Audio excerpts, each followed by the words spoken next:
मानसिक क्षमता को कैसे बढ़ाया जाए। बहुत सारी मेथड्स हैं, बहुत सारे मनोवैज्ञानिक मेथड्स हैं। उन मेथड्स में से एक मेथड के बारे में बात करूंगा, वो है ब्रेन वेव। ह्यूमन माइंड में जैसा कि अभी न्यूरोलॉजिस्ट खोजे हैं कि अल्फा, बीटा, थीटा, डेल्टा 4 प्रकार की मुख्य रूप से मस्तिष्कीय तरंग है। वो तरंग मस्तिष्क में अलग अलग अवस्थाएं पैदा करती है, अलग अलग स्टेट ऑफ माइंड पैदा करती है।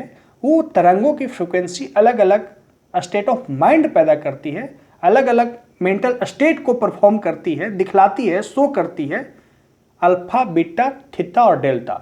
लेकिन मैं इन चीज़ों को दरकिनार करते हुए थोड़ी एडवांस साइकोलॉजी में जाऊंगा, क्योंकि साइकोलॉजी बायोलॉजी ही नहीं सिर्फ है, साइकोलॉजी बायोलॉजी से ऊपर भी है, क्योंकि साइकोलॉजी साइंस भी है और आर्ट भी है। मैं साइकोलॉजी को दोनों में रखता हूँ और मुझे 40% साइंस और 60% आर्ट लगती है साइकोलॉजी। साइकोलॉजी कभी पूरी साइंस बन भी नहीं सकती है, क्योंकि साइकोलॉजिस्ट जिस चीज़ पे रिसर्च करते हैं, जिस चीज़ पे उसका अनुसंधान का केंद्र बिंदु है, वह कोई भौतिक वस्तु नहीं है, वह माइंड है। वो बाय प्रोडक्टिव चीज़ माइंड है, जिसमें बॉडी और कॉन्शसनेस मिलकर पैदा होती है। तो भौतिक चीज़ पे साइंस काम करता है, अभौतिक चीज़ें पे नहीं काम करती है। हो सकता है कि किसी बहुत एडवांस लेवल की एलियन टेक्नोलॉजी में चले जाए तो हम ह्यूमन माइंड को रियलाइज कर सके, उसके तरंगों को हम मैनिपुलेट कर सके, वो बहुत ही अलग दुनिया की बातें होंगी। तो हालांकि वो हाइपोथेटिकल है, फिक्शन टाइप का है, उस पर बातें नहीं करूँगा। लेकिन ब्रेन वेव जो है ना, उसके बारे में समझते आखिर है क्या।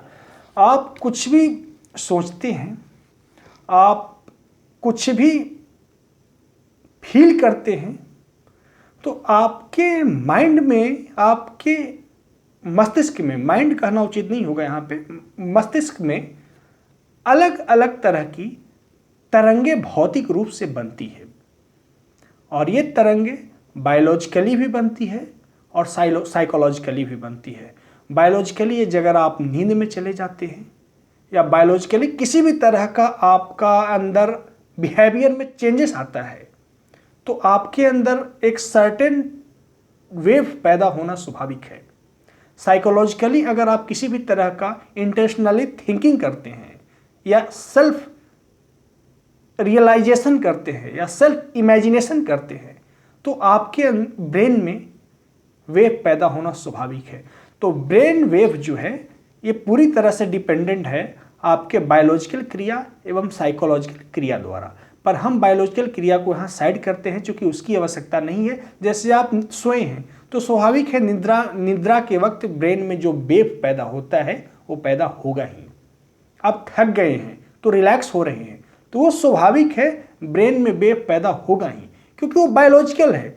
और शरीर अपना काम, शरीर अपना नियमन, शरीर अपना नियंत्रण खुद बायोलॉजिकल क्लॉक के आधार पर करती है, जिसके दौरान आपके ब्रेन में वेव्स पैदा होते हैं अलग अलग तरीके के। अब मेरा साइकोलॉजिकल पॉइंट ये है कि आप किसी भी तरह का थिंकिंग अगर करते हैं, एग्रेसिव थिंकिंग आप करते हैं, तो आपके ब्रेन में अलग तरह के इमोशन, अलग तरह के वेव पैदा होंगे।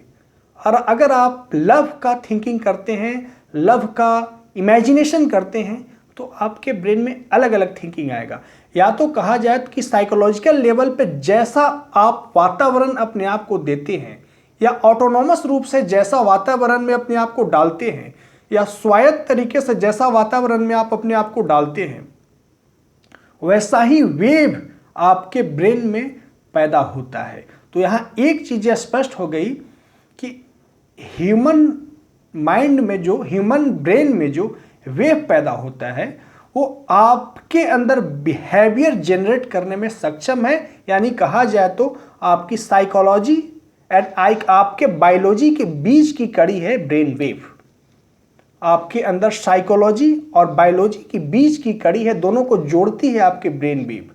तो अगर आप अपने ब्रेन को, आप अपने मस्तिष्क का अच्छा इस्तेमाल करना चाहते हैं, तो एक निश्चित प्रकार के ब्रेन वेव में आपको ढलना पड़ेगा, जिसको न्यूरोलॉजिस्ट कहते हैं अल्फा तरंगे, अल्फा वेव, जो कहा जाता है कि मेडिटेशन के फलस्वरूप पैदा होता है। इसमें आपका मस्तिष्क रिलैक्स होता है और इसके पश्चात आपके अंदर कॉग्निटिव पावर है, कॉग्निटिव पावर का मतलब आपका थिंकिंग, आपका समस्त मेंटल एबिलिटी एक तरह से कहा जाए तो वो बढ़ता है, वो इंक्रीज करता है। अगर आप मेडिटेशन करते हैं तो आप अपने ब्रेन में अल्फा वेव को बढ़ा रहे हैं, जिससे आपकी एकाग्रता बढ़ेगी, आपकी मेमोरी पावर बढ़ेगी। क्योंकि मैं बताया जो ब्रेन का जो वेव है ना, वो बायोलॉजी से आपका बंधा हुआ है, साइकोलॉजी से भी बंधा हुआ है। वो आपके बायोलॉजी और साइकोलॉजी का जोड़ता है, वो पुल है। जैसे कि आप अगर किसी व्यक्ति से टेलीफोन पे बात कर रहे हैं तो कोई वायर नहीं है, एक प्रकार की तरंगे जुड़ी है आपके सेलफोन से और उस करीबी नेटवर्क से जो सेलफोन के करीब है, और उस नेटवर्क के माध्यम से किसी और अदर सेलफोन से जिससे आप बात कर रहे हैं। तो जो वेव होता है ना, मोबाइल का जो वेव होता है ना, तो दो व्यक्तियों को जोड़ता है, एक जो बात कर रहा है और दूसरा जिससे बात कर रहा है। उसी तरह से आपके ब्रेन वेव जो है आपके बायोलॉजी को, आपके साइकोलॉजी को जोड़ती है, और आपके बायोलॉजी के अनुसार, आपके साइकोलॉजी के अनुसार आपका ब्रेन वेव चलती है। शायद आप समझ पा रहे होंगे मेरी बातों को, थोड़ी जटिलता है इसमें, पर साइकोलॉजी के, एडवांस साइकोलॉजी की बातों में थोड़ी जटिलता होती है, तो समझने का प्रयास करें। तो अगर आप अल्फा वेव पैदा करना चाहते हो तो इसके लिए डिफरेंट टाइप के साइकोलॉजिकल स्टेट में आपको डालने की, खुद को डालने की ज़रूरत है, और डिफरेंट टाइप के फिजियोलॉजिकल स्टेट में, शारीरिक अवस्था में खुद को एक भिन्न प्रकार के शारीरिक अवस्था में खुद को डालने की ज़रूरत है।